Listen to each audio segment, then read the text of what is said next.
Whew. Last night was a long night, and I've been sitting here today thinking about someone special to me. I can't go very far this time of year, it being Thanksgiving here in America, without thinking about my grandmother. This is right about the time of the day that we should all be sort of wandering around the kitchen trying to taste a pie or eat a deviled egg and getting yelled at by Grandma to get out of the kitchen because the food would be ready any minute. I say yelled, but she always did it nicely. The kitchen was her domain, and she loved being in there. She's a little older now, and she can't quite cook Thanksgiving up like she used to, but I still enjoy going over there and having a taste of home. My grandfather isn't with us anymore, but that was always the time of year I remember sitting in the living room and watching westerns with him, or listening to him play the guitar, or just listening to him tell stories, kind of like a certain other grandpa we know. So, for today's stories, I think we're going to have a grandparent-centric story time.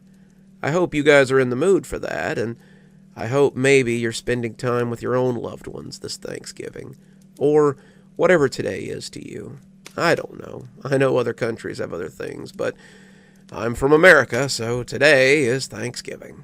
But regardless, let's lean in and find some stories and some time together as we come into yet another cozy horror with me, Dr. Plague.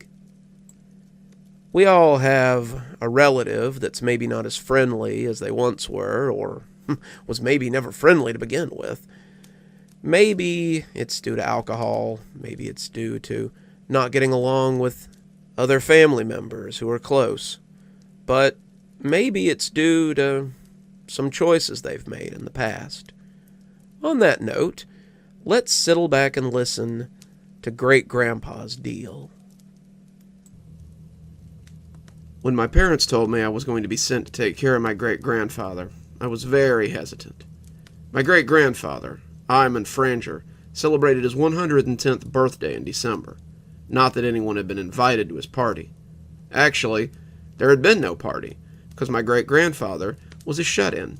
He was a famous horror writer, writing and publishing stories since the turn of the century, and he was supposed to have a small fortune saved up.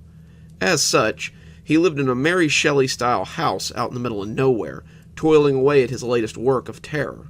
My mother had 5 sisters, and all of them had been trying to get the highly coveted spot in Great-Grandpa's will. But so far, none of my cousins had managed it.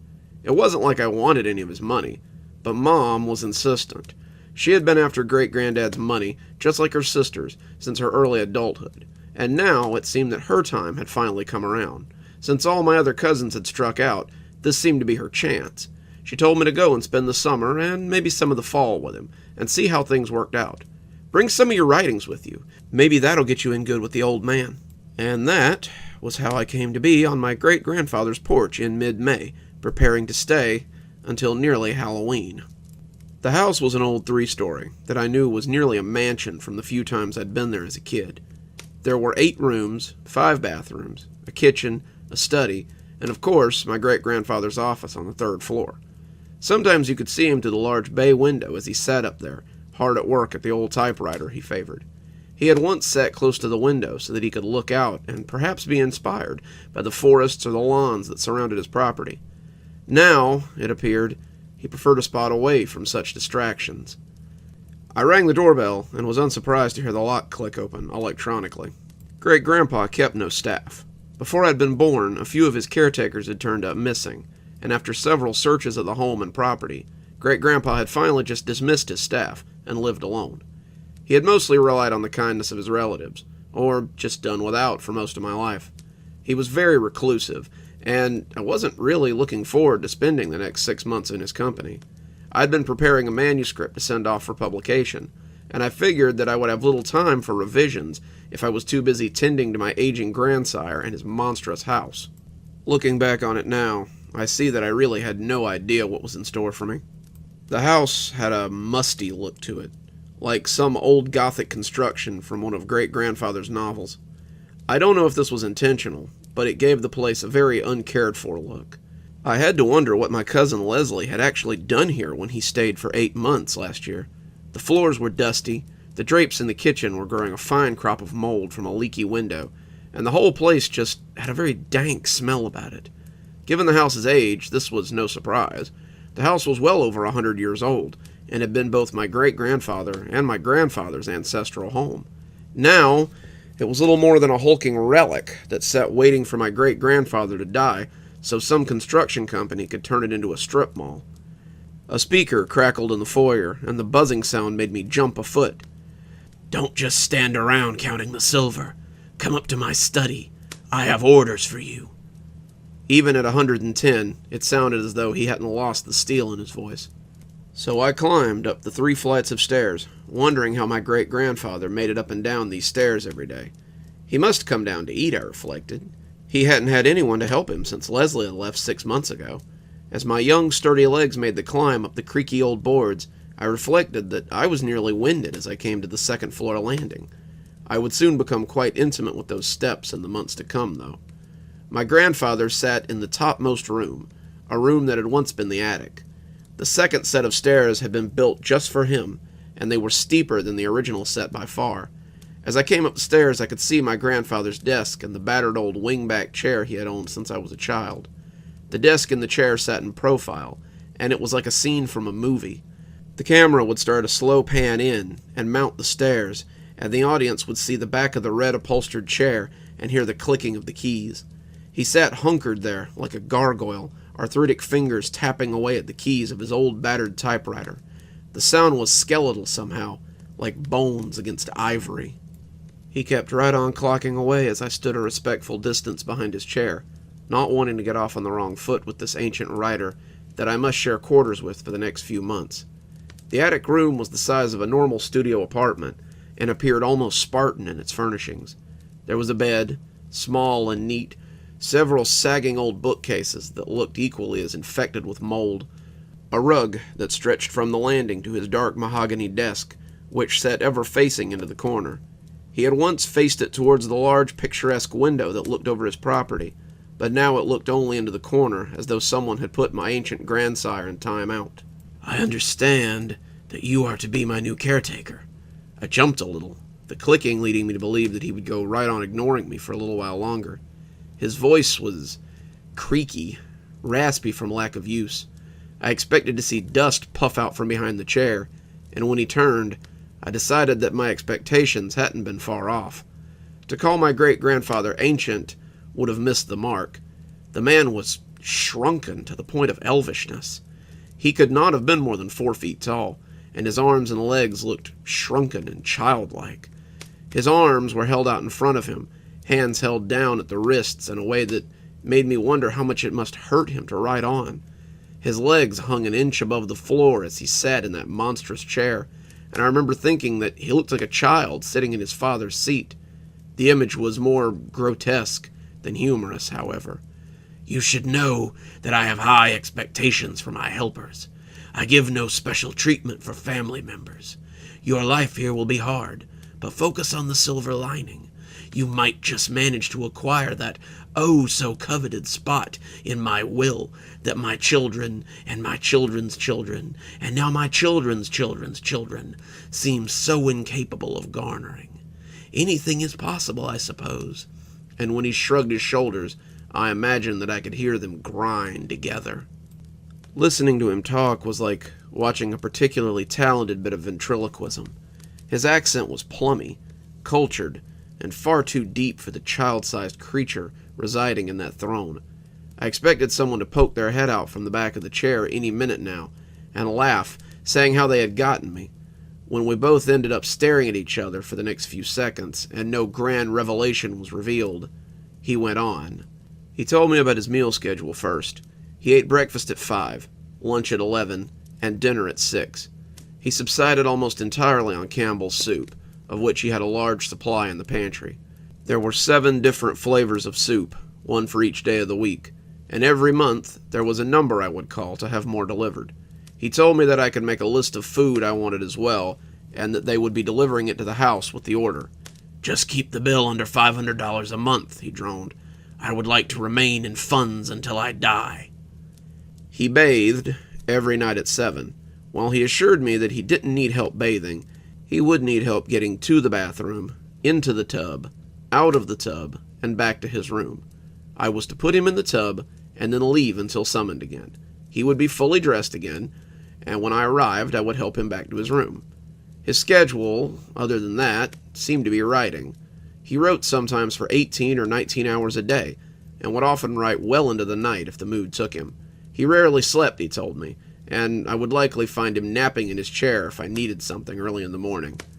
He slept most often between 2 a.m. and 5 a.m. I was not to disturb him or make any noise between those hours whatsoever. "When you're my age, you find you just don't need to sleep as much as normal people. But I won't have the little that I do get disturbed by your needless clatter." My duties, other than feeding and bath time, were my own. I would like the house swept once a week, the windows opened once a week to air out the dust, the drapes taken down and washed once a month. I have a sneaking suspicion that feckless cousin of yours didn't accomplish any of these things, so it's likely a mess down there. I do not own a TV, nor do I have internet. There is a phone in the kitchen that you may use if you should need to, and while I do have electricity, I expect you to turn the lights off behind yourself. I seem to recall that your cousin Winifred racked up a $400 power bill while staying here, and I ejected her for it. So long as you follow my rules and keep the house, I suspect I will ignore you for your stay here, and you will have no hardships. He dismissed me after that, and thus began my time in my great-grandfather's house, a time I would come, in later years, to regret undertaking. It first began with the typing. My grandsire hadn't lied. He wrote 18 or 19 hours a day, and the keys of his typewriter were loud. You could hear him typing away from anywhere in the house, and the noise became a constant background drone. Using my hotspot on my phone, I was able to get some writing done, and my proofreading was coming along very well. It was slow, and the signal out here was poor at best, but I plucked away at it as dutiful as I could, despite the distracting sound of all that clacking. The sound almost seemed to scuttle, worming its way into your ears like phantom fingers as you sat trying to concentrate. I tried playing music. I tried using earbuds, but no matter how high the volume, the sound seemed to clatter against my senses like a badly played piano. I began to become rather sympathetic for a certain Poe character, having my own telltale heart clattering at all hours of the night. On sunny days, I would even take my laptop out onto the lawn and get some work done. Though it defied all logic, I imagined that I could hear that typewriter, even on the porch, or on the way to the mailbox down the lane, easily a half-mile from the house. I know how it sounds, but I also know what I heard, and it invaded not just my waking hours, but my resting hours as well. That's also how the dreams started. Sometimes I would dream that it was me sitting in that big old chair, typing away for hours on end as the words just came sliding up the paper. In my dream, the paper was never ending. It simply rolled on and on as it came out of the typewriter. The words rose like a tree in the forest before my very eyes. My fingers would clack endlessly on the keyboard, my young, strong digits becoming withered like great-grandfathers as I typed my life away. I was always in front of that big bay window as I worked, watching the fireflies out in the woods as they frolicked. Sometimes, though, I would catch a glimpse of myself in the mirrored glass and jolt awake as my great-grandfather's face looked back at me. Then there was the whispering. The whispering had likely been there from the start, but I didn't pick up on it for several weeks. Great-grandpa didn't own a vacuum, so I was stuck sweeping the floors and taking the drapes outside to beat them with a broom. Fortunately for me, carpets were not all the rage at the turn of the century, and Great-grandpa had hardwood floors throughout. I was sweeping the second floor when I heard a spidery whisper coming from the stairs at the end of the hallway. It was nearly unintelligible, the voice the thinnest of whispers, but my great-grandfather was unable to match it in his response. "I won't. You can't make me. You don't even know if he could take my place. It doesn't matter. I won't curse him with the same life I've been cursed with. Stop whispering in my ear and let me finish." Then came the loud crash of keys resumed, and Grandpa ignored whoever had been whispering to him. I thought about it as I swept, unsure what to make of it. Who had he been talking to? More importantly, who had he been talking about? I knew that he had no phone up there. If he needed something, he always called down the stairs, and the whispering had sounded like it was coming from right inside the room as opposed to a phone. I shook it off as the senile ramblings of the old and troubled man and went about my chores, wanting to get them done so I could return to my own work. That was the first time, but it wouldn't be the last time I heard those whispers. I began to hear them in more than just Grandpa's study as well. They began as something like the scrabbling of mouse feet, a skittery noise that scrabbled across my senses sometimes. The longer I listened, the more I heard, and what I heard was frightening. They whispered about far-off places and foreign hellscapes. They whispered about terrible devils and ancient evils, all of which would win in the end, despite the hero's best efforts. I heard them sometimes in my sleep, a place I could not escape them, and they often filled my dreams with terrible prophecy. The work was literally the third indication that something was amiss. While Grandpa's genre had always been horror, I was more interested in fantasy and YA. My current manuscript was a puff piece, something to get my name on the desk of an agent or a publisher so I could work on more groundbreaking fantasy. My story was good, warring vampire clans and a romance that was trying to blossom amidst the chaos, but it was nothing new. It was a safe bit of YA pseudo-fantasy, the kind that had a built-in audience and was fairly safe. The longer I worked on it inside Grandpa's house, though, the darker the story began to become. Characters began to die more often, backstories became less teen-friendly, and a shadow fell across what had been a fairly light little book up until that point. A lot of my time seemed to be spent fixing changes I had made the day before, and I was getting frustrated with the shifts in tone that seemed to be trying to take place in my story. It was as though someone was also whispering in my ear, telling me to spill blood or inject horror where none was needed. I found my mind wanting to write things that I had never been interested in before, and the feeling made me uneasy. Then, one morning, I woke up to find my great-grandfather reading some of my editions from the other side of the table. I had fallen asleep at the keys, and when I woke up, I saw his spindly arms scrolling down as he read. It was clear he didn't like using the computer. He made a face every time he had to touch the keyboard, as if putting his fingers on it was something unpleasant. And when he saw me noticing him, he turned the computer back towards me. Then, he did something I'd never seen him do in all the years I'd known him. He smiled. "You write well, boy. It's a little fluffy for my taste, but it appears that I'm not your target audience. How long have you been writing it?" I told him I'd been writing my current work for about a year, but I'd been writing in general for most of my life. He nodded, seeming to like the taste of this new information. "Thought I was the only one, at least since your Uncle Stephen passed." Then he slid out of the chair, his feet barely making a sound as they touched the floor, and ambled back upstairs. After that, I seemed to notice him hovering around the dining room often as I made corrections and changes to my manuscript. At first I tried to ignore him, not wanting to make it awkward, but as the weeks tripped by, I asked if he'd like to come help me with my revisions.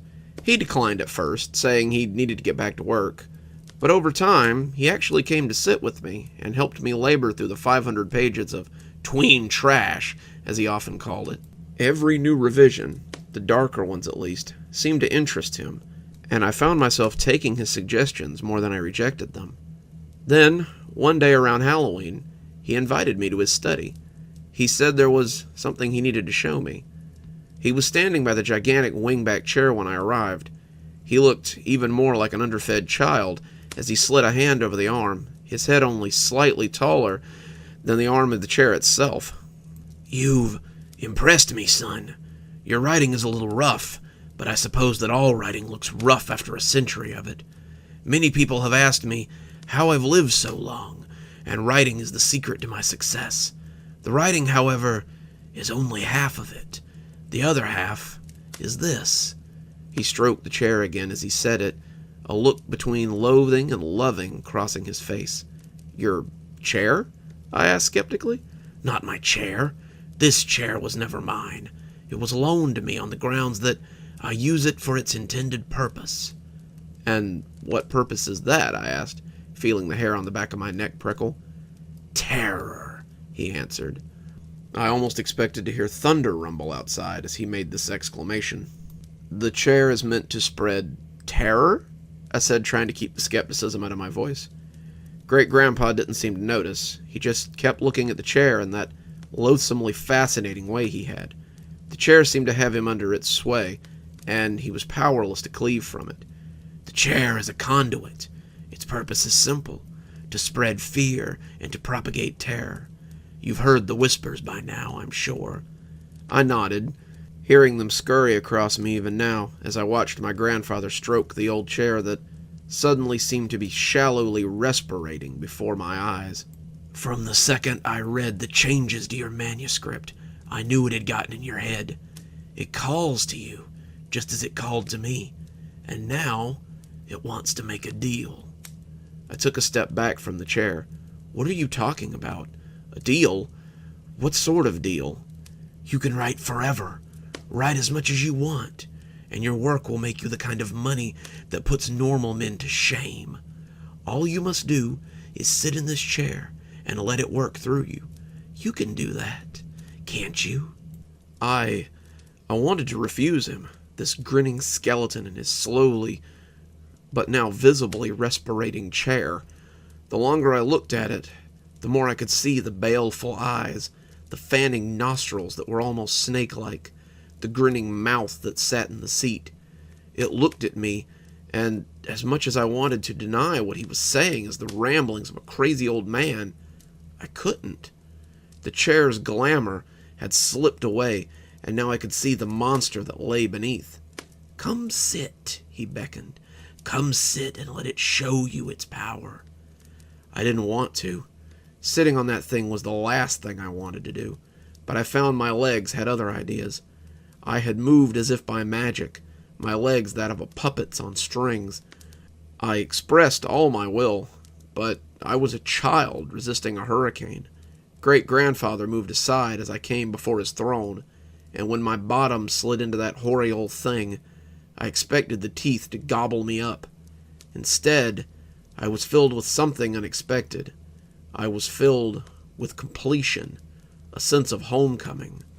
I was complete. I saw myself reach for the typewriter, as I had done in my dreams. The whispering beckoned me to write, compelling me to spill my talent for it, and I obliged. The words rolled from me. They weren't mine, not mine at all, but they oozed from my fingers like blood. My words became the click-clacking of the keys. My mind was a chalkboard fit only to be wiped and filled again and again. I was taken over, possessed, and the demon of inspiration capered through me. There was no endless paper now, but I saw the sheets filled and refilled again and again, made full only to be exchanged by another, and as I looked down at the ivory keys, I felt my sanity reassert itself as I saw the stains on that virgin ivory. They were dark, old blood, but they would surely be wetted again. I don't remember passing out, but I remember waking up. I was lying on the bed in my great-grandfather's study. He was sitting on the edge of it, looking even more childlike as his legs dangled. It occurred to me how infrequently I saw him away from his keyboard in all the months I'd been here, and he looked both forlorn and greatly relieved as he watched his withered feet swing. "You did quite well. The first 300 pages of a manuscript that will soon grace the New York Times bestseller list, I am certain. At least, my agent seems to think so. I never have much of a head for popular fiction." "What?" But I realized I didn't know what to ask. "It kicks like a mule, don't it, son? I remember the first time I experienced it, back in 36, or was it 26? Who can remember? I was edging towards middle age then, kids out of the house and off on their own, and your great-grandmother had just died of a sudden pneumonia. I was alone in this mausoleum, sure that I had maybe one book in me, but unsure of how to coax it out. The man I bought the chair from showed up out of nowhere, showed up as if I had summoned him, and said he had just what I was looking for. Then he showed me this ghastly hulk you see crouching over there, and I was highly skeptical. My eyebrows slid up even more when he said that It had already been paid for.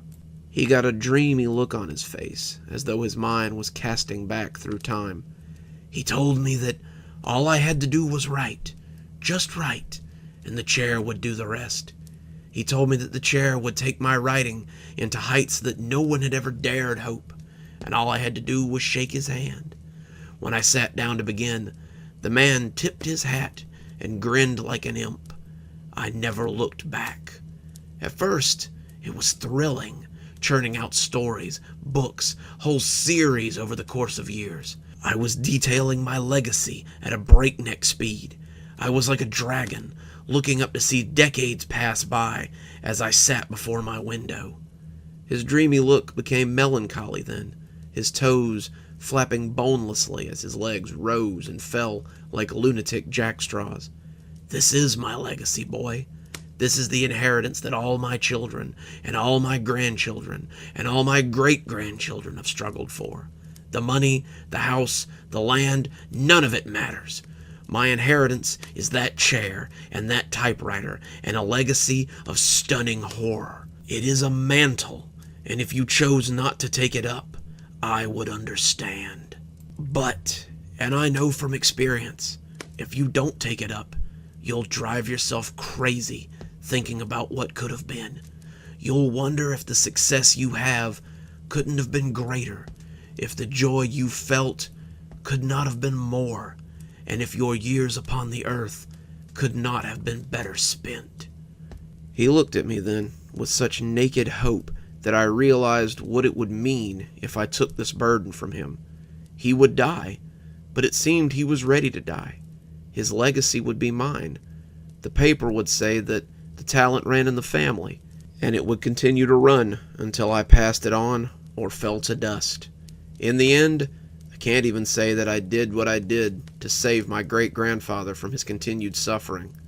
In the end, I did it because he was right. If I didn't do it, I would always wonder what if. He extended his hand to me. The papers are signed and sitting on my desk. The house, the land, it's all yours. Everything. And everything that comes with it, he emphasized. I'm proud to say that my hand didn't shake as I took his. On the third pump of his arm, my great-grandfather turned to dust, and I was left to sit and watch him scatter across the place he loved so much. Then I took my place in the mouth of that great beast and began to write. I would continue to do so for a very long time. It's been so long since I watched my grandsire dissolve before my eyes.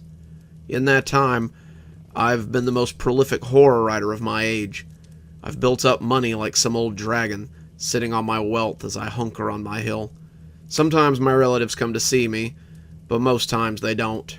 My own mother refused to talk to me after her great-grandfather left everything to me in his will, but I hardly noticed. She died a few years ago, or was it a few decades? I didn't attend the funeral. Being away from my work for too long makes the whispers less quiet. I travel some, as my grandfather must have done in the beginning, but I never stay away for long. The stories must be told, the conduit must be maintained, and I must remain the keeper of this black lighthouse. It takes a toll, though, to be certain. I understand why my great-grandfather slept so little. If I cannot continue to expel this darkness, it pools inside me, and the vivid nightmares often bring me screaming back to reality. The bags under my eyes have become luggage, and yesterday I glanced up into the window and thought I'd seen a ghost. The old man that looked out from it was withered and sunken, and I thought that Great-Grandpa's ghost had returned to torment me. I see now why Great-Grandfather moved into the corner after a time. I'm not entirely alone, though. My cousins have gone on to have children of their own, and sometimes they send them to me, as I was once sent. One of them, a girl named Katie, is on her way now. I've heard that Katie is a rather prolific poet, and said to be quite talented. We shall see what the chair makes of her. Who knows? Perhaps I might be allowed to stop too before long, and bask in the comfortable blackness that awaits me as well. As I sit here dozing, you can be certain that I'm dreaming of turkey and dressing, and hoping that maybe next year I'm a little closer to home. Those of you who have seen my live streams know that that's a wish I might very well get come next year. We all have someone who loves us, I hope. Maybe that someone, though, can be a little overbearing sometimes. Maybe not quite as understanding of boundaries as we might like them to be. Well, let's hope that person for you isn't as bad as the subject of today's story. But nonetheless, let's learn a little more about Grandmoms Love. I don't know if anyone's going to read this. I don't even know if anyone will care. But I have to tell somebody. It's too much to process right now, and maybe if I get some of it off my chest, it will make it easier to handle.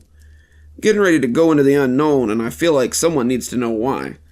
Someone needs to know how it came to all this, and how I came to be a potential murderer/avenging angel. Above all else, I need to tell someone about Charlie. I'd known Charlie since we were in grade school together. Charlie thought of us as brothers, since he didn't have any of his own, and loved us like family. Despite that, never think we were the most important people in Charlie's life. No, the most important person in Charlie's life was his grandmother. Charlie's grandmother, he'd always called her Grandmom, was the one who raised Charlie since the day he was born. Charlie's mother died in childbirth, and his father died before he was even born, so without a guardian, that just left Charlie and his grandmom. Grandmom and Charlie. Charlie's grandmom lived out in the country, in an old wooden farmhouse with a big backyard and acres of fields for growing things. She rented the land to sharecroppers and must have done pretty well for herself because Charlie couldn't recall a time she'd ever had to work. Charlie didn't have any other family, none that he'd ever met anyway, and for the first 8 years of his life it was just the two of them alone in that farmhouse. Charlie said he remembered being sick a lot as a kid, and most of his earlier memories were he and his grandmom on the couch while she nursed him back to health from one illness or another. Grandmom would sit at home with him while he convalesced, watching Sesame Street and eating whatever Grandmom could whip up in the kitchen. Most days, Charlie would just spend the whole day on her lap while she rocked him and hummed strange little Russian songs to him. Grandmom wasn't originally from here, you see. She had emigrated during the Second Great War, and she and his grandfather had moved out to the country because it reminded her of her childhood home. Coming from the old country, she had all kinds of folk remedies, good-tasting recipes, and strange little songs that she would sing to Charlie as he drifted off to sleep or lay sick on the couch. One in particular that Charlie recalled fondly had become a ritual of sorts, a ritual that goes on to this day, I assume, that took on the normalcy of time and repetition. She would take him on her lap, pull his face close to hers, and place her hands on his cheeks as she put their foreheads together. Charlie recalled the bumpy, veiny skin there beneath his smooth baby skin as she did this, and the warmth that always seemed to radiate from her. With their foreheads pressed together, she would sing a strange song to him in her thick Russian tone before releasing him and planting a kiss on his forehead. "What does it mean, Grandmom?" Charlie would always ask, and the asking was as much a part of the ritual as the ritual itself. "It means," she would say in her warm, gravelly voice, "always together, even when apart, always a part of me, here in my heart." Charlie had never thought it was odd that he lived in relative isolation with his grandmother. Not until he started school. His grandmom had tried to homeschool him for a few years, but her teaching wasn't up to the state standards, so she had grudgingly allowed Charlie to attend public school. Here Charlie came into contact with other children, and first learned how strange his situation was. In class, we would do assignments or draw pictures of our family, and Charlie's was always the smallest when put up on the bulletin board with the rest. Charlie began to wonder why he didn't have any uncles or aunts or cousins, or any family besides Grandmom. When he asked her, though, she always shrugged and gave him the same answer. "Your grandfather and I had the one child. Your father was not a strong boy. He was sick, often like you are, and we were afraid to have another. By the time he was old enough to over his sickness, your grandfather was dead, and it was only me and your father." That made Charlie feel a little better. His father had been like him in that sense, sickly and alone with his grandmom, so it couldn't be that strange. That didn't stop the other kids from teasing him, though. I remember Charlie when he first arrived at school, and the other kids had him pegged as an oddball from the get-go. Going to school in the early 90s, it was all about how cool you were, how many cool things you had on your clothes. Charlie showed up the first day of school looking like the boy from the hot chocolate box my mom always bought. He wore suspenders and stockings, knee boots, and shirts with weird fringes on them. He stuck out like a sore thumb. This, mixed with his funny way of talking and his stunted knowledge base, made the other kids think he was slow and kind of a dweeb. He came in for quite a bit of ridicule, and I recall it was a hard couple of days before my friends and I got involved. This is where I come into Charlie's story, I guess. I had never taken part in the teasing, and over time I began to feel bad for him. I pushed some of my friends to invite him to play with us, and we were surprised to find not a dumb kid, but an imaginative kid, who joined in our games eagerly. His grandmom, had taught him a little Russian, which we thought was just the coolest, and we gave him some of our old clothes to wear so he didn't stand out quite so much. Together, we played G.I. Joes or superheroes or whatever the game of the day happened to be, and outside of play, we helped Charlie stand up for himself and make the bullies stop. As we got older, Charlie stayed at our place a lot, and we really helped him come out of his shell and adapt to life outside of Grandmom's house. We were friends with Charlie all the way through high school, and after high school, we all thought we might get an apartment together. Zach, Tristan, Charlie, and I, so we could attend college together. Charlie was hesitant. He didn't want to leave his poor old grandmom alone in the middle of the woods. So when he turned up at the house a few days later with a scant few possessions, I was pretty surprised. He had 2 plastic bags of clothes, a zipper bag of toiletries. After some coaxing, he told me he and his grandmom had had a really nasty fight. This surprised me, because I'd never heard of Charlie's grandmom ever raising her voice to him in all the time I'd known him. And he seemed just as shocked about the outburst as we were. She had refused to give him any of his stuff, except what he'd brought with him, and told him not to expect her to send him money or anything else. If he moved out now, he was on his own. You could tell how upset he was, poor guy, and we helped him out as best we could. He ended up sleeping on my couch until his first Pell check came in, and after that, he just kind of made do. I had expected that would be the end of his closeness with his grandmom, but I couldn't have been more wrong. After a few weeks of silence, she went back to calling him every day, and to our astonishment, he made plans to have dinner with her and help her with her shopping. She would send him money sometimes, and he would go over several days a week to eat dinner or lunch, and slowly things began to return to normal. She still wouldn't let him take any of his stuff out of her house, but he got some new stuff, and by the time his first semester was done, he had everything that he needed. Things went on in this way for about 3 years, at least until last Wednesday. Charlie and I had just got back from class when he got a call from his grandmom. His face fell as they talked, and you could tell that Charlie was barely holding back tears. She hadn't been doing well for several years, nearly from the time Charlie moved out, and I personally thought it was a guilt trip to keep her grandson close to home, though I'd never say as much to Charlie. He talked to her for a few minutes and then immediately went to his room and packed an overnight bag. He told me to tell his counselor that he had a family emergency and needed to go home to be with his grandmother. When I asked him what was going on, he told me that she was dying and she wanted him to stay with her until she passed. I commiserated with him and told him to give her my best and to stay in contact so we knew when he'd be back. That was a week ago, and it was the last time anyone has ever seen or heard from Charlie. His car is gone, his things are gone from his room, and Charlie has disappeared without a trace. I drove the hour to his grandmother's house, hoping to find some clues when I got there, only to be greeted by a stranger when the door opened. She was a tall, dark-haired woman with lank hair and a swollen, pregnant belly, and she was no one I had ever seen before. Yeah, hell, Charlie and his grandmom are the only 2 people I'd ever seen at the house before now. She claimed to be a distant relative that had inherited the house from Charlie's grandmother when she died. She didn't seem to speak English very well, and was completely unsure as to who Charlie was or where he had gone to. We quickly lost patience with each other, and she yelled at me to leave before she called the authorities. I seethed all the way home, but I couldn't get any answers out of her. I got my answers last night. It was around 2 a.m. in the morning when something woke me up from a deep sleep. My legs were full of pins and felt like someone was sitting on them. I rolled over, thinking one of my roommates had wandered in drunk, only to find Charlie sitting on my bed. Even in the dim light, I could tell something was wrong. Charlie looked bad. Withered somehow, like a grape that gets left in the crisper drawer for too long. Or a corpse after it's dried out in a grave. He spoke to me, his voice a rattling rasp in my ears, and told me that something had happened. He'd gone to be with his grandmom.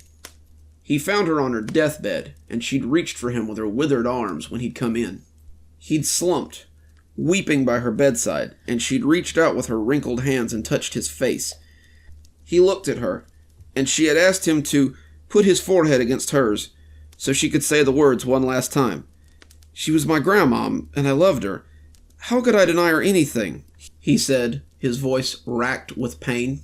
So he let her draw his face to hers, and she said the old familiar words as she always had. Always together, even when apart. Always a part of me, here in my heart. But when she kissed him on the forehead, his lips already starting to ask what it meant, he felt something strange. It was like she was taking everything from me, my breath, my blood, my bones, my seed, and all with that single kiss on my forehead. As she had taken all of it from him, he had crumpled up into a dried husk as she changed before his eyes. Her hair darkened, her skin tightened, her eyes sparkled, and he said that her belly had grown large even as her breasts grew heavy with milk. When she stood over him, she was 50 years younger, a girl of 20, and I realized that she was the woman who had opened the door for me. She stood over him, cackling at his desiccated form, and her face was devoid of the love that had always been there. Now you'll see why I have kept you close all these years. Now you'll see the fruit of my labor, just as your father did before you and your grandfather before him, she said, looking down at Charlie without pity or remorse. Why? He asked huskily, his voice dry as a desert. Why have you done this? Why? This is the state that befalls all your line. Males for centuries and centuries. Males from the first of your name to crawl upon this earth. He told me I was ugly. He spat on my love, and he promised me that I would never have him. I promised him that I would have all of his line, bear them and break them. So I have from that time on. Your son, she said, and gave her belly a little stroke, will be no different. And as she stood cackling over him, Charlie died and passed into the void that waits beyond. He told me all of this as I sat huddled by the head of my bed, but promised me that she was wrong. She would have no more from his line. The cycle would end with his son. He told me some things he understood now, and called his grandmother a vedma, which is the Russian word for witch. He also called her a strigoi, but he hopes he's wrong about that. A mortal man may kill a vedma, if he is very lucky, he told me, but a strigoi is another matter entirely.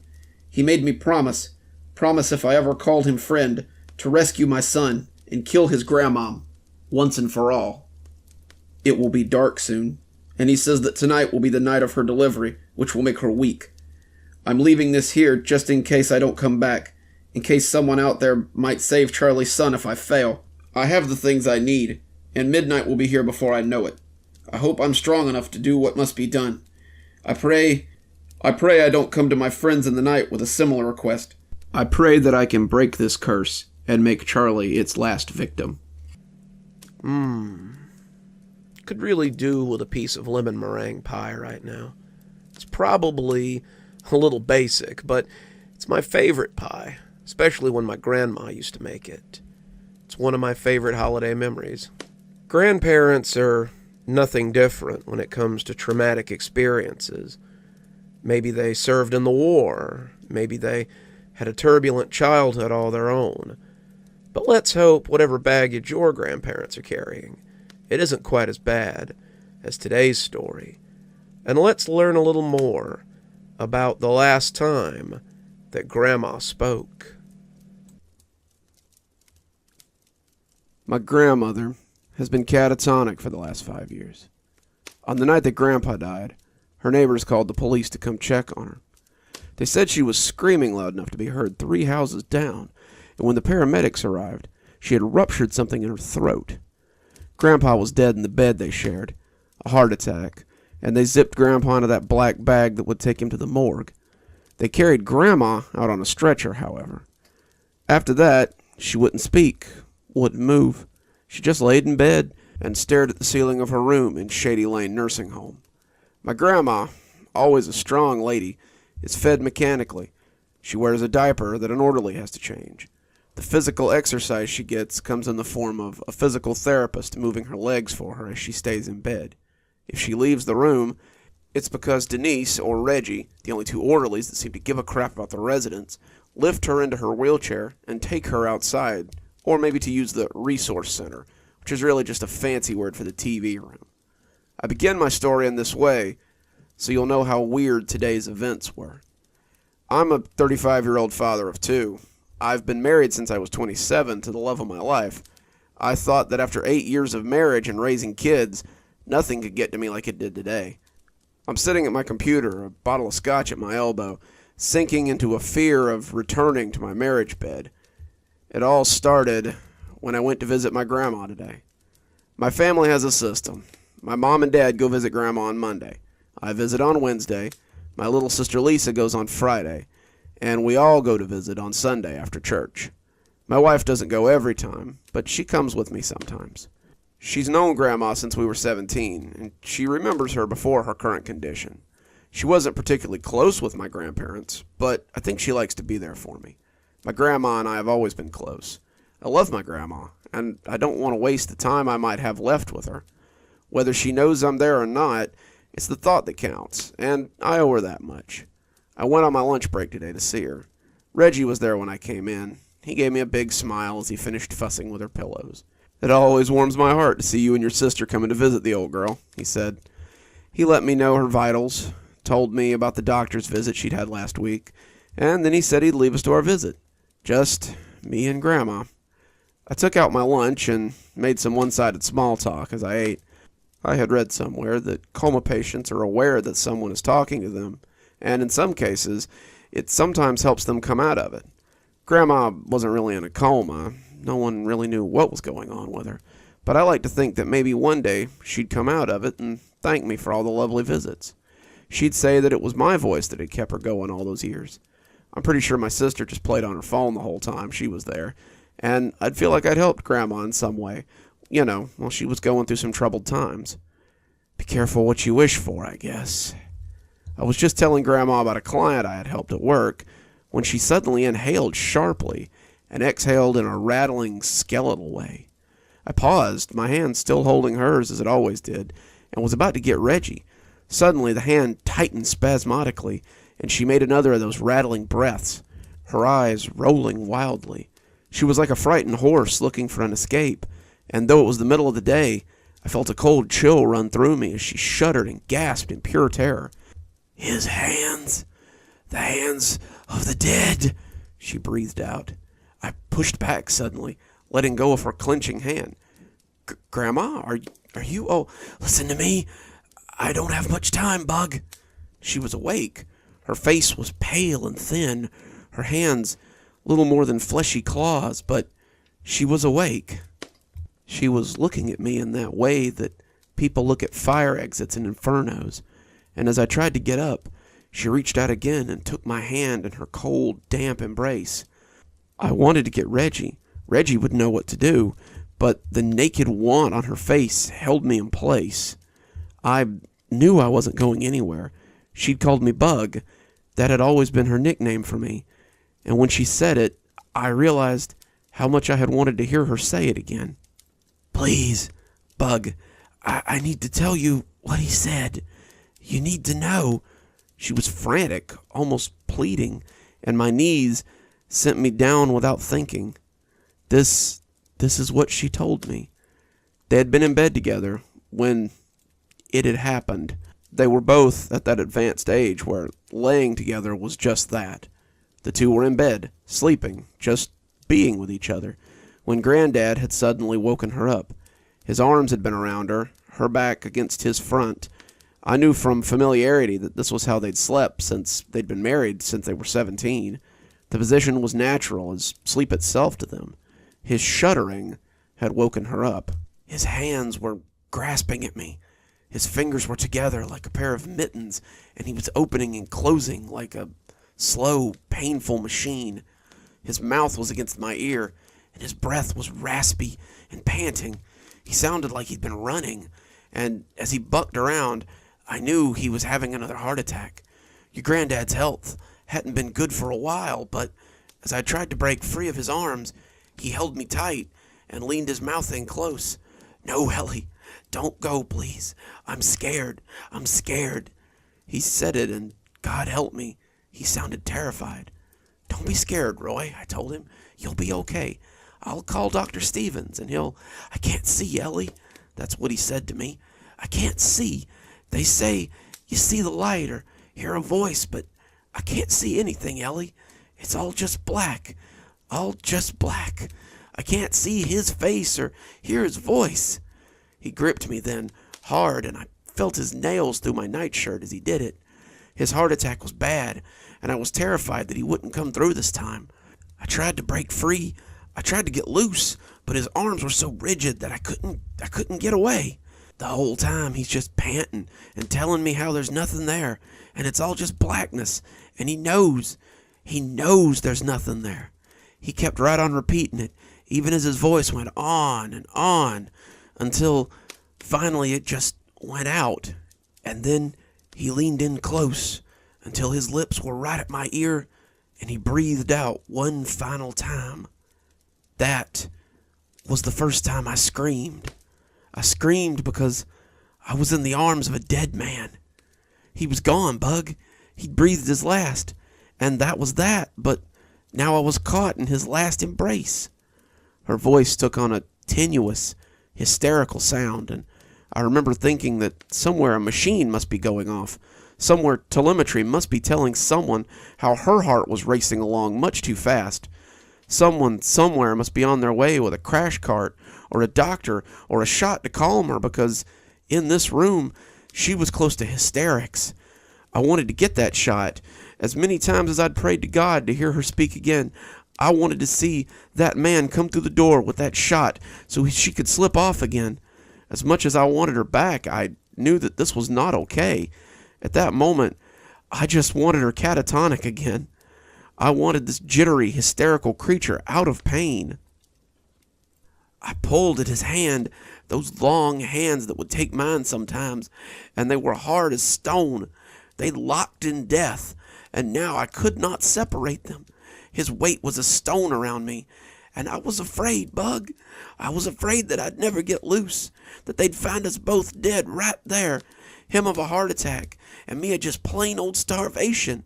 Her voice broke, and when she closed her hurting green eyes, I saw the tears spilling out of them. I had to break his fingers. They sounded like dry twigs when they crack in the fire, and after I'd broken 4 of them, I almost had his hands apart. That's when he came back. She whispered this as though he might hear her. Her words made my blood run cold. He'd been dead for 5 minutes, Bug. His chest was close enough that I could feel nothing beating. But all of a sudden, his arms tightened around me, and he screamed in my ear like a wolf in a trap. He pulled me hard against him. I felt my ribs trying to break, and all of a sudden, he was bucking and thrashing like the devil himself had a hold on him. "It burns! It burns, Ellie!" He just kept screaming and screaming into my ear. And when I finally thrust his hands apart, I rolled out of bed and got as far as I could. That's where they found me. They found me in the corner. They found me screaming. I don't know what was burning him, but I saw his last few minutes before he went out again. He writhed, he screamed, and he died in agony. What kind of place could make a man scream like that? I thought to myself, I don't ever want to go to that place. What kind of place could it be? What kind of place? What kind of place? What kind of place? She just kept right on, mumbling that phrase again and again and again, until I couldn't take it anymore. I got up and ran out as fast as I could. I never looked back. I don't know what I'll do next time I have to see her. I didn't go back to work. I called my boss and told him I wasn't feeling well and needed to go home. He let me. He's a good guy. When I called Reggie later that afternoon, he told me that she was right as rain, as usual. When he'd given her her meds that afternoon, she was still lying in bed, staring at the ceiling as always. He never hinted at any change in the telemetry, never said a word about abnormal vitals, just told me how much he knew it meant to her that I came to visit. Now, I'm sitting at my computer and I don't know what to do. I've been sitting here for about an hour, contemplating how I'll get on with the rest of my life, knowing my grandfather's agony and my grandmother's terror at the end of his life. I've been contemplating how I'll climb in bed with my own wife tonight, a problem that seems to be more here and now. You see, the thought of her wrapping her arms around me, placing her chest against my back, it makes me want to shudder right out of my skin. What would I do if she woke up in the throes of a heart attack? What would I do if she whispered those same hopeless words into my ear as she died? What would I do if I found myself trapped in my own dying love's last embrace? I wonder if there's any leftovers at my parents' house. Maybe I'll call them and tell them to save them for me till I can get up there next week. I guess maybe there might be some pie left. I don't know. I might call them a little later. Everybody's got a little family history. Maybe it's the time that Grandpa got caught outside without his shoes on, or maybe it's the time that there was a skunk in the outhouse and everybody laughed as your grandmother ran back to the house. Yeah, it's kind of weird family history, but that's just the kind of thing they're into, I guess. But sometimes the family history is a little surprising, and it's important to get those cherished stories before they're gone forever. But let's not be maudlin. Let's learn about how Grandma saw a dead man once. Grandma and I have been roommates for about a year now. That probably sounds pretty weird for a 23-year-old girl to say, but I have to say it's been a pretty great arrangement. My girlfriend and I have lived in the apartment for about 3 years now, both of us deciding that campus housing wasn't for us. Grandma may be sort of a new arrival, but I gotta say she's probably about the best roommate I've ever had. She cooks, she cleans, doing so despite Regina and I telling her that we don't expect her to, and our laundry always seems to find its way into the closet once the hamper is full. She was one of those hippie types who missed the 60s and is incredibly chill. I don't know many other grandmothers who like to sit on the back porch at night with us and have a beer and smoke a bowl. She doesn't judge me for what most people over 50 would consider an unnatural relationship either, which means the world to Regina and I. She told my girlfriend many times that she considers her a second granddaughter, and the people in the community tell me how cool it is to have someone like my grandma in our lives. Most nights, while we sit on the porch, having a beer or two and passing around some stuff that's not strictly legal here, Grandma would tell us how this reminds her of how she and her friends acted when they were young. My friends and I would sit on the veranda and drink wine sometimes. The nights in Greece are warm, and we used to just sit in our shifts and tease the boys when they came by. It was a marvelous time to grow up. The war was a distant memory, at least for those of us who were young, and life was full of possibilities. Grandma grew up in Greece, missing the end of the war by 3 years, and she often talked lovingly about her time there. She was never very clear about where she grew up, but it must have been near the water because many of her stories involved she and her friends swimming or going to the beach with boys they fancied. She'd met Grandpa at 17, him studying abroad and her waiting tables in a cafe. She said it had been love at first sight, and he'd asked her to marry him once his time in Greece was over. He brought me back to California with him, and to me, it was the grandest place in all the world. She often told us stories from when she was young, and Regina and I usually found ourselves laughing at the antics of her younger self. She and her friends had sounded less like a group of young girls and more like a group of street toughs. Grandma told us how they had done everything from teasing boys into fighting to stealing a scooter and fleeing from the police. If it hadn't been for Great Aunt Sophie and Uncle Martin, Grandma might have been a full-fledged criminal instead of a sometimes rapscallion. They had all been happy stories, at least until tonight. Regina had come home from work, and I could tell that something was off right away. Regina's in nursing school and often has to work in the ER as part of her studies. They pay them for their time, of course, but it's expected that students will pursue jobs in the medical field so they can gain experience. Regina is usually full of stories about how she helped clear the airway of a baby, or how she got a patient to tell her that the prescription drug they had taken was more recreational than they'd let on. Grandma and I had already started our little revel without her, and she took the beer I handed her with a shaky hand. I watched her sip it for a few seconds, hands jittering, before finally asking her what had happened. They brought in a lady today. She'd been stabbed over a dozen times, and They said she had no pulse. They wheeled her in on a gurney and asked if I'd notify the morgue that they had a Jane Doe to go back. I nodded. Not your first dead body, babe. Regina shook her head. I turned to get the phone, the paramedics walking away for a moment as a call came in over the radio, and when I turned back, the woman had sat up. It was a little scary, but I thought it was just gas in the corpse or something. I turned back to the phone, and then the gurney started creaking as she climbed off. She went walking up the hall like a ghost in her sheet, and when I started screaming, the paramedics came back in a hurry. It seemed funny to me, a lady in a sheet shuffling up the hallway towards freedom, but I guess it was a little different when you were living it. Turns out she had a very weak pulse, and when she'd come in, she'd attempted to run. Her heart stopped before she got to the door, and she died right there in the ambulance bay. How terrible, I said, my image less funny now. She must have been searching for her killer, just like poor old Victor, Grandma said, patting Regina on the arm. Who, I asked? Not sure who this Victor was that Grandma was talking about. Victor Mustroff, she elaborated. He was a handsome young man in the village I grew up in.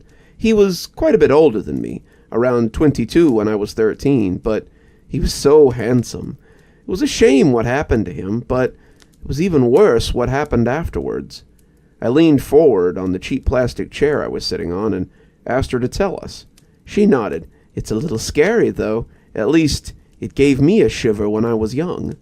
As she spoke, her eyes seemed to cloud a little, her mind traveling back over the years and the miles. It all started after Victor's murder.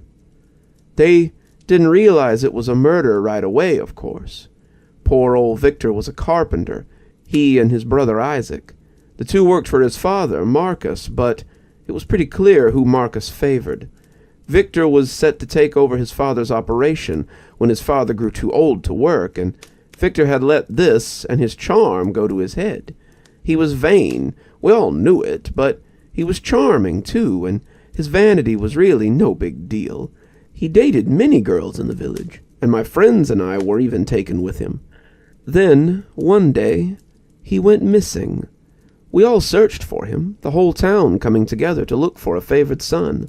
Isaac came with us, saying that his brother had left the job site after saying he had to go do something. We searched the woods and the hills and everywhere around the village, but we couldn't find his car or Victor. He was simply gone. A week went by with no sign of him, but most of us just assumed he had taken after some woman from out of town. Victor was prone to that sort of behavior, but this was the longest he had ever been gone. Isaac went right on working, like his older brother wasn't just gone. Marcus, however, was inconsolable. We saw him many evenings sitting on the porch, sot drunk and weeping openly. Isaac would often be trying to console him, but Marcus wanted nothing from that one. My friends and I changed sides of the street when we walked past Marcus's house, not wanting to get drawn into their arguments. Then, one night, someone said they saw something strange. I heard it around the market first. It was an older woman, someone's grandmother, who said they had been walking home when they encountered someone they thought was Victor. He was staggering on a badly twisted leg, kicking up dust from the cobbles with every shaky step. His clothes, however, looked like the kind of garments a dandy might wear. His vest was filthy. His pants left a trail of water when he walked. I called his name, thinking he might have been in an accident, and when he turned around, I thought for certain I would faint. The hair was wet and lank, the curtains seeming to spin in slow motion, and then I could see the weeping crater that was his face. He had no eyes, no nose, no mouth, and the holes where they had been did little but gurgle and wheeze. I screamed, turning away in my fright to clutch the edge of the fountain, and when I looked back, it was gone. I scoffed at her story as the other old ladies clutched their rosaries and told her she was lucky to be alive. Old women often made things up like this, I thought in my youthful wisdom, and went back to shopping. It was likely just some beggar or a scarred-up vagrant.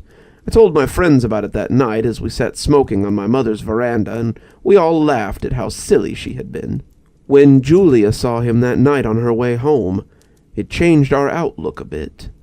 Julia was supposed to spend the night, but she ran home after dark to get something. She was gone for a little while, longer than I had thought she would be, and when she came back, she was out of breath and sweating, close to hyperventilating. It took us quite a while to calm her down, but finally she told us that she had seen the man from the old woman's story. It was just like she said, she gasped, her face fearful as she recalled it. I was going home to get my records, and when I came to the plaza near the fountain, I heard a weird dragging sound.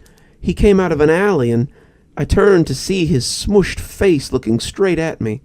I ran as fast as I could, but it seemed that no matter where I went, he was limping close by. Finally, I hid in the market until he shambled away, but I was terrified that he would find me. We consoled her, trying to keep her quiet so that she didn't disturb my parents with such talk, and eventually she went to sleep as her fear began to ebb. The strange, shambling man was all anyone could talk about in the coming days. People saw him walking through the streets, shambling along as though looking for someone. He would always be gone whenever a group came to see him, but the longer it lasted, the more people started traveling in groups. There was a lot of speculation about who it was and what they were after, and some people thought it might be Victor. Chief among them was Miss Treda, a woman believed to be a Strega. She claimed that Victor was seeking his killer, and wanted to find his body so that they could use cruentation to find him. She had conducted things like this before, offering to help the police if they would let her display the body, but she had been turned down many times. Cruentation was something old that she believed in, and it seemed to associate guilt with the blood coming from a dead body when the murderer touched it. No one really believed in it anymore. It was an ancient practice. And besides, how would you collect everyone up to touch the body? Our town was home to hundreds, and collecting them all would be quite an effort. Most people rolled their eyes at Miss Treda, but I think a lot of them secretly believed that the shambling specter was Victor. When it broke into Marcus's house and scared him half to death, many more people thought it might also be Victor. A few people whispered in the market the next day that the spirit had come after Marcus, and there were some rumblings about checking if he was the murderer. Miss Treda had started offering money to anyone who could find Victor's body. Some young men had started roving the streets at night to see if they could follow the specter back to his place of rest, but it seemed to avoid them as easily as it avoided the constables that hunted for it. This went on for several weeks, and it was very exciting times. People sat and made up wild rumors about the stranger and what it wanted, and my friends and I were no exception. Then one night it all came to an end. I remember being woken up by someone screaming. Our house wasn't too far from Isaac's house, and when I went to my window I could see the corpse as it carried him through the streets. It had him by the front of his shirt, Isaac beating at him as it carried him towards the plaza where he had first been seen. Others were looking out their windows, watching the grim procession as it made its way through the streets. Despite the horror, many of us put on our robes and shoes and ran to see where the shade was taking poor Isaac. As he came into the plaza, it was hard for the crowd to ignore the blood that was oozing from him, his pores excreting this thick and tarish juice. Miss Treda, standing amongst the crowd by then, didn't have to tell them what that meant. Isaac had already begun confessing his sin again and again for all to hear. Upon hearing him confess, it was as though the shade folded in on itself. He collapsed, dropping Isaac and laying dead on the cobbles of the plaza. The constables arrested him immediately, and I watched him beg for forgiveness as they hung him 3 months later. His lawyer drug out the proceedings, claiming that evidence provided by a corpse was not the modern justice that he was about, but the number of people who had heard him confess in the plaza was inarguable. Isaac himself pled guilty, despite his lawyer pleading for him to be silent, and he refused to leave jail until he was led to the gallows. I heard he told people that Victor's shade visited his window every night, and he was afraid to leave the jail, fearing it might come after him. 100 people saw Victor's corpse bleed that night, 100 or more at least, and they all lived in fear of the shade for nearly a month. That was thankfully the only time I saw a corpse walk. Regina and I looked at each other, both of us trying to see if the other really believed her. As I lay here now, Regina snoring thinly beside me, I can say that, whether I believe or not, it's a story that'll follow me for quite some time. One more story, and then I think it's time for me to slip off to my nap and dream about pies and turkey and Thanksgiving's gone by. I don't know about you guys, but here in the South, it's a pretty big tradition to take care of your family members that might be a little off. We've all got that cousin or that uncle who sustained a head injury or maybe, just isn't quite all there. And we take care of them because they're family and we love them. But it's important to heed Grandma's warning when she says that Grandpa ain't right. I've been taking care of my grandma lately. She's been doing pretty bad, and she needs someone to help her almost 24/7. She's got kind of a bone disease or something. It's basically turning her bones into Swiss cheese. And I've had to carry her to the bathroom and room to room for the past couple of weeks. This might seem kind of tiresome to some people, but I'm glad to do it. My grandma and I have always been close. She basically raised me since my mother was never at home. If I can give back to her now, I consider it fair. She's been alone since I was in high school, and those 10 years have been the happiest I've ever seen her. She and Grandpa had been married for decades, 50 years before Grandpa just left, but they never seemed to get along. When I was young, Grandma would always come over and stay the night instead of having me come over there. Grandpa never came to our house. He mostly stayed close to home or went to work, but the few times I interacted with him, he seemed kind of off. Even as a kid, I didn't think he looked right. That might sound a little mean, but over time, he got paler and less coherent. He would mumble to himself with odd whispery things while he was watching TV. Grandma usually kept him in the bedroom with the TV on and the lights off. He disappeared suddenly when I was in the 9th grade, and it had been almost as much of a relief to me as for Grandma.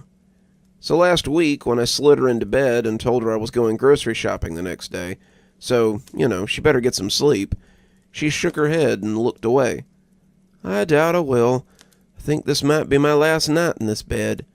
Why, you eyeing my bed? I'll swap you, but yours is a lot more comfortable than the one I'm in. No, son, she cut me off, her voice thready and weak. I think tonight might be the night I pass on. My eyes got a little big. Do I need to call Miss Sam? If you think you're going to pass, then I should get the nurse out here, too. I don't want them out here. You've been good to me, boy. I just want you here with me at the end. Besides, I need to tell you something. I need to confess my sins before I take them to heaven with me. I mean, I can call Pastor Ferris over if you need to talk to someone about matters spiritual. No, not Bobby Harris either. I want to confess to you. It's family business. And once I confess it to you, it'll be your burden to carry after I'm gone. I hesitated, thinking that I might not want this secret as I looked at Grandma's face. I had seen that face smile more than anything else, but the look she had now reminded me of something else I'd seen when I was young. It was something I hadn't noticed until I looked back through the lens of time, but Grandma had always seemed a little nervous whenever she stayed at our house. I caught her more than once checking the doors and windows, looking through the living room curtains as if expecting to see someone there. It always made me think that she was scared of someone. It was a look that always made me think a stranger was trying to get in so they could take me away. The truth, it seemed, was darker than that, though. I took a seat on the bed, willing to listen as little as I wanted to. I'm here, Grandma. If you need to tell me something, then I'll listen. She nodded, looking out the window in her bedroom like someone might be there. Your granddad didn't disappear, she said, wetting her lips with her wrinkled tongue. I killed him. That was a shock, and My face must have said as much. She smiled, without much mirth. Didn't think your old grandma was capable of something like that, huh? No, it's just surprising. You guys lived together for decades. I'm not sure why you would choose 10 years ago to... It wasn't the first time, she said, her voice as thin as a spider web. I killed your grandpa for the first time in 1973. 10 years ago was just the last time I had to kill him. I was confused, and I said as much, but Grandma only nodded. Your grandpa, your real grandpa, died in 1972, but he didn't stay dead. She laid it all out, something that took us nearly into the next day, but she never stopped looking out the window as she spoke. I realize now she was looking for Grandpa. When the call came, I was pregnant with your mother. Your grandpa had avoided the draft by attending college and had managed to avoid it again with a waiver from the government. He was an engineer working on bridges and sewer systems in D.C., and I was looking forward to having him home for a few weeks. He had promised to come home before the baby was born, and he was excited to meet his daughter. We had wanted children for years, and when we talked, you could hear the tears on the verge of coming out whenever he talked about our future. The phone call that day, however, seemed to be the end of that dream. They said he'd been killed in a car accident, and that it had been very quick. He had been driving to a job site when someone had run a red light and slammed into the driver's side door. They said he died instantly, hadn't suffered a bit, and I suppose that should have been a mercy. They wanted to bury him in the Capitol, but I was adamant that he be buried here. I wanted his daughter to see him, to know her father, but I couldn't have known how much she would know of him. A week later, before his body was even home, I heard someone in the kitchen late one night. Grandma's voice got low, the husk making my skin crawl as she stared through the little window into the past. I must have looked aside as I came out with the baseball bat, but he never saw me coming. It was a man in military fatigues, eating a sandwich and sitting at my table like he owned the place. He hadn't bothered to turn on any of the lights, and the closer I got, the more I saw. He'd left a duffel bag on the floor beside him, and there was a glass of milk sweating on the table beside his plate. His fingers slipped into the white bread, and the lettuce and tomato looked wet against the roast beef poking out. I didn't challenge him. I didn't think he even knew I was there. When I hit him in the side of the head, he went down like a sack of potatoes. I killed him in that one hit. Hit him just right, I guess, but when I went to see who it was, I felt like I might have a heart attack. It was your granddad. He was laid out on the floor, bleeding from the ears, his blood staining his fatigues. I looked up the pins he had been wearing years after the fact and realized he'd been a corporal in the army. His paperwork said he was back on leave for the birth of his child. He was on 2 weeks of leave before he went back to Vietnam. I was confused. My husband had never been in the army, and as I sat there trying to figure out what to do, I decided to just bury him in the backyard. My husband was dead, and calling up the police to let them know that this man had broken in so we could eat a sandwich would only muddy the waters. So I buried him in the backyard. No easy feat for a woman 7 months pregnant. 3 days later, I was sitting in the living room folding laundry, just trying to get back to normal, when I heard a key in the front door. I heard someone coming in, set the bag down on the end table, and then I heard the last voice I ever expected to hear again. "Sorry I'm late, dear.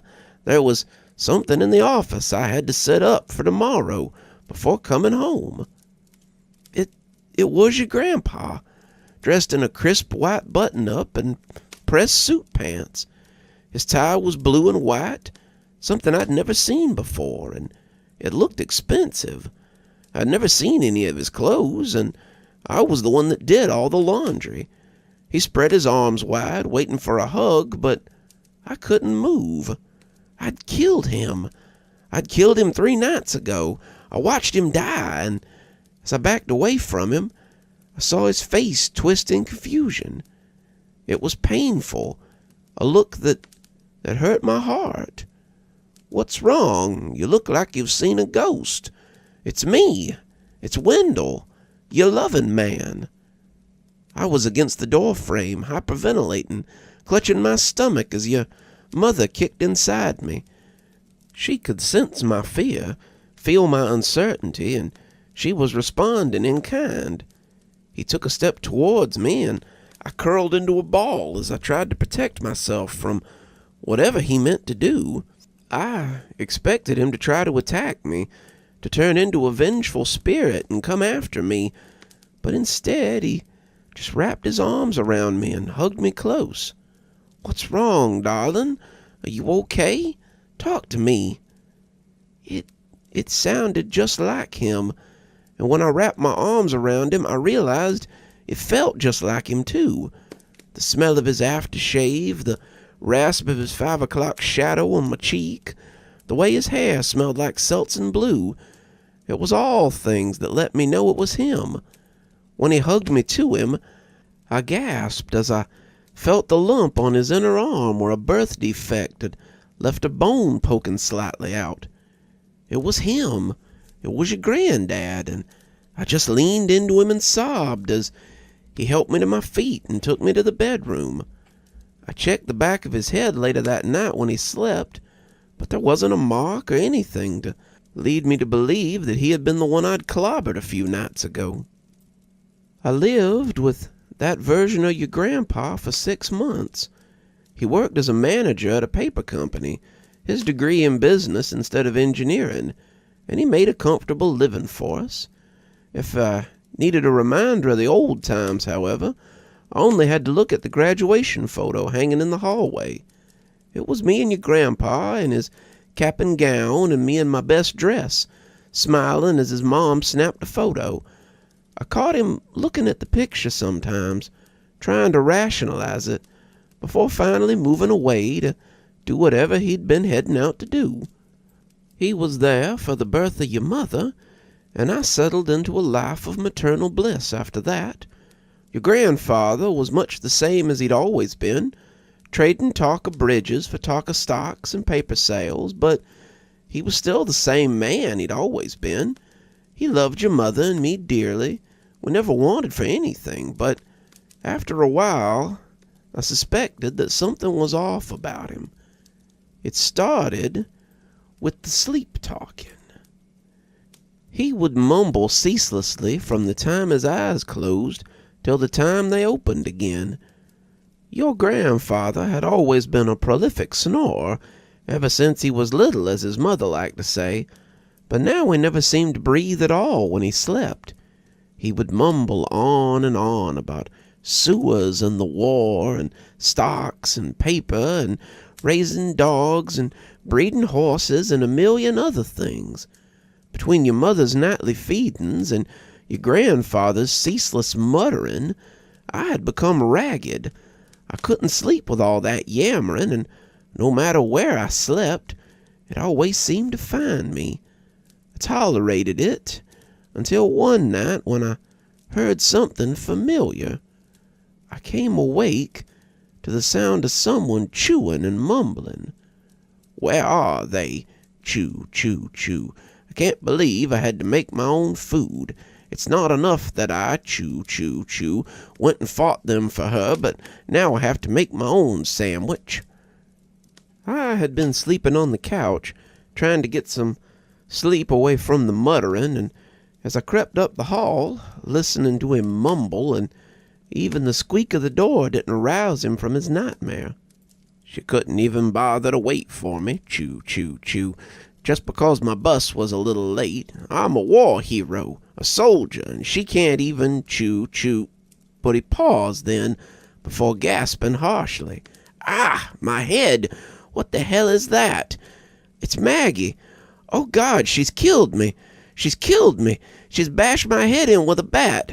I'm dead on the floor, dead right by my kitchen table. My blood's going everywhere. She's killed me.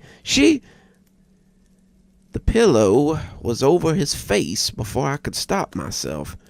I was just so ragged, so mentally fried that I knew he would tattle on me.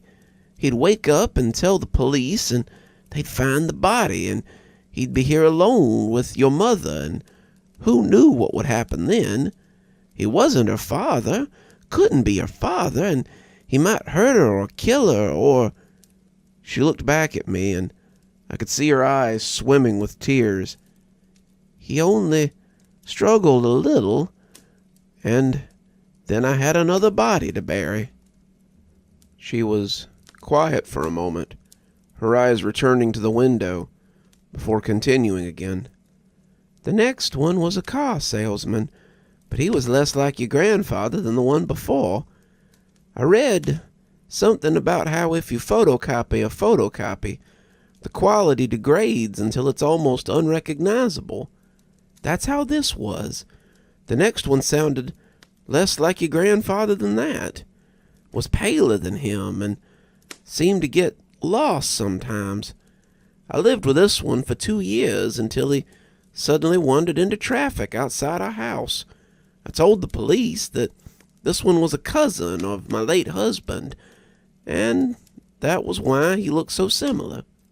The one after that bred horses, and when one of them threw him, I buried him at the edge of the range where he worked, and went home expecting to find another one. I was becoming pretty good at losing husbands by then, and when the next one showed up, I hit him with a frying pan and left him in the backyard with the others. By the time your mother came home from school, there was a new one in the living room, reading the paper. Over the years, I'm ashamed to say I've experimented on how durable they are. I pushed one off the roof after asking him to fix something for me. He broke his neck, and I added him to the growing mass grave in my backyard. I poisoned one over the course of a year until he finally dropped dead one morning over his oatmeal. I pushed one off a mountain during a hike, only to return to the hotel and find a new one there waiting for us. The copies became paler and less coherent. The voices became softer and less substantial. It got to the point that he couldn't hold a job.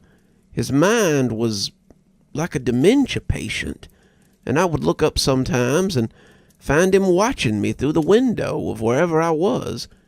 Your mother had moved out of the house by then. A retirement check from somewhere showed up in the mailbox from a company that manufactured pipes. The money was good. The money kept us afloat, but I was tired of living with this pale ghost. Then, about 8 years ago, he walked out of the house one morning and never came back. In many ways, it was a blessing. I had become responsible for him. I had to take care of him and lead him around like a child. Suddenly, I was responsible for just me again. I kept cashing those checks until they stopped coming about a year ago, and I kept waiting for the day when he'd come back. I almost dreaded it because it would mean that he had died, and a new pale copy would take his place again. Grandma turned away from the window, locking eyes with me as the night slid by outside. Now it's your secret. It's your secret and your burden. The bodies in the back are still there. I checked periodically, and though they decompose, the bones remain. I don't know if this version of your grandfather will ever come back, but you will have to watch for him now. I've left everything here for you. The house, the accounts, everything. It's yours now, and I pray it brings you joy." She lay back then, and I could almost watch the life slipping out of her. By midnight, she was dead, and when I turned to get the phone, I saw what she had been waiting for. Gramps was paler than I remembered him, but he looked exactly the same otherwise. He waved at me as he stood there before backing away and leaving the way he had come. I went to the backyard and looked, but there was no one there, and no clue that anyone had been there in the first place. We buried Grandma in a plot next to Grandpa's original body. She lay peacefully there beside her husband.